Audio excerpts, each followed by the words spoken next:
नमस्कार दोस्तों, मैं शैलेंद्र स्वागत करता हूं आपका fincode.com में। आज के इस वीडियो में हम जानेंगे hire purchase, lease and amortisation क्या होता है और इनके बीच में क्या फर्क है।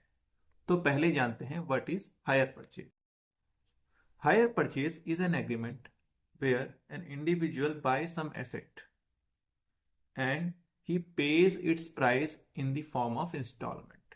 तो किस्तों में वो कोई चीज खरीदता है, किस्त देता है, एक सर्टेन अमाउंट देता है पहले फर्स्ट, उसके बाद कुछ किस्तें देता है और जब सारी किस्त फाइनल किस्त वो दे देता है सेलर को, उसके बाद वो एसेट बायर का हो जाता है। वहीं अगर हम लीज की बात करें तो लीज क्या होता है?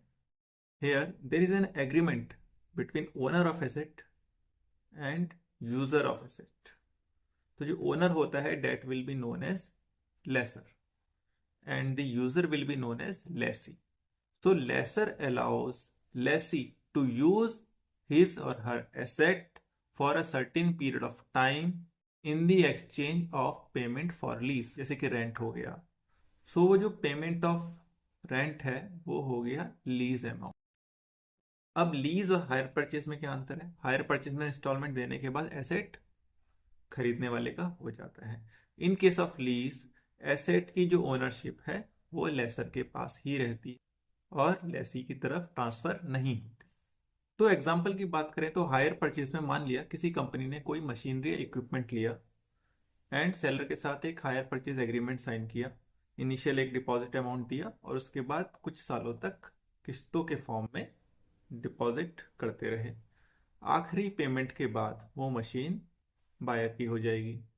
जबकि इन केस ऑफ लीज, जैसे कि मान लिया आप किसी के अपार्टमेंट में लीज पे रह रहे हैं, तो आप हर महीने क्या करेंगे? उसका रेंट देते रहेंगे। या कोई गाड़ी आपने व्हीकल जैसे लिया है, वो लीज पे ले रखा है, उसका पेमेंट आप हर महीने करेंगे, लेकिन लीज टर्म खत्म होने के बाद भी ओनरशिप आपकी नहीं होगी। This is the basic difference between hire purchase and lease agreement.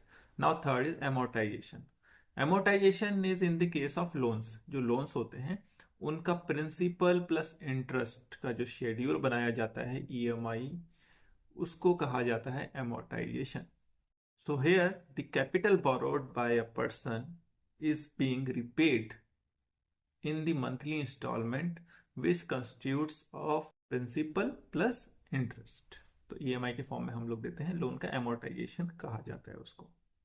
EMI के केस में इनिशियली आपको इंटरेस्ट पोर्शन ज्यादा होता है, वहीं धीरे धीरे जब ईएमआई का पीरियड खत्म होने वाला होता है उस समय इंटरेस्ट का पोर्शन कम हो जाता है, प्रिंसिपल का पोर्शन ज्यादा हो जाता है। तो this is the difference between hire purchase, lease and amortisation. उम्मीद करता हूँ ये वीडियो आपको अच्छा लगा होगा। अगर अच्छा लगा हो तो कृपया कमेंट कीजिए, शेयर कीजिए, चैनल को सब्सक्राइब जरूर कीजिए। धन्यवाद। नमस्कार।